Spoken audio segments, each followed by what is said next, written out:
Assalamualaikum warahmatullahi wabarakatuh. Perkenalkan, nama saya Dendi Putra Adrian dengan NIM 20042198. Di sini saya akan menjelaskan pertemuan 11 mata kuliah perencanaan pembangunan.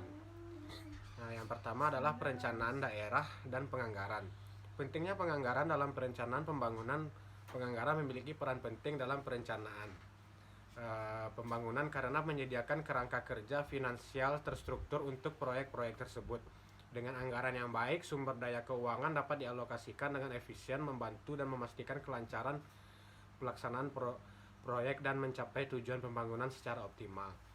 Sumber penganggaran berasal dari berbagai sumber seperti pendapatan pemerintah, hasil dari pajak, cukai dan penerimaan lainnya yang diterima oleh pemerintah. Pinjaman pemerintah bisa mendapatkan dana melalui pinjaman baik dari dalam negeri maupun luar negeri. Pinjaman ini harus dikembalikan dengan bunga. Yang ketiga, hibah. Dana yang diberikan oleh pihak lain seperti organisasi internasional atau negara lain tanpa kewajiban pengembalian. Yang keempat, aset negara. Penjualan atau pengelolaan aset negara seperti tanah, perusahaan milik pemerintah dapat menjadi sumber pendanaan. Proses penyusunan APBN dan APBD dan APB desa, penyusunan anggaran pendapatan belanja negara dan anggaran pendapatan belanja desa melibatkan serangkaian tahapan terstruktur.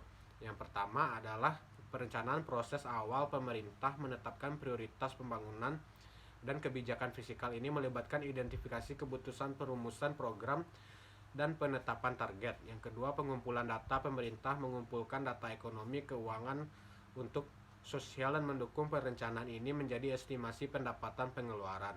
Yang ketiga, penetapan kebijakan anggaran seperti strategis serta alokasi dana dan sektor-sektor tertentu. Ini melibatkan penentuan prioritas dan fiskal.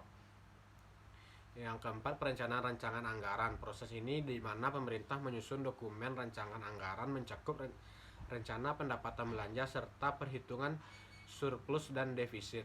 Yang kelima, pengesahan. Rancangan anggaran diajukan ke lembaga legislatif DPRD untuk APBN dan APBD serta DPRD. Setelah diskusi persetujuan anggaran disahkan melalui undang-undang atau peraturan daerah. Yang keenam, pelaksanaan setelah dilaksanakan anggaran mulai diterapkan. Penerimaan dan pengeluaran dijalankan sesuai dengan alokasi yang telah ditetapkan. Yang ketujuh, ada pemantauan dan evaluasi. Ini disebut dengan dilakukan selama periode pelaksanaan untuk memastikan kepatuhan terhadap anggaran dan melakukan koreksi jika diperlukan. Yang kedelapan, pelaporan. Pemerintah menyusun laporan keuangan dan laporan kinerja untuk dipresentasikan kepada masyarakat dan lembaga pengawas. Laporan ini memperlihatkan realisasi pendapatan dan belanja sepanjang periode anggaran. Sekian penjelasan dari saya. Jika ada kata salah mohon dimaafkan. Wabillahi taufik wal hidayah. Wassalamualaikum warahmatullahi wabarakatuh.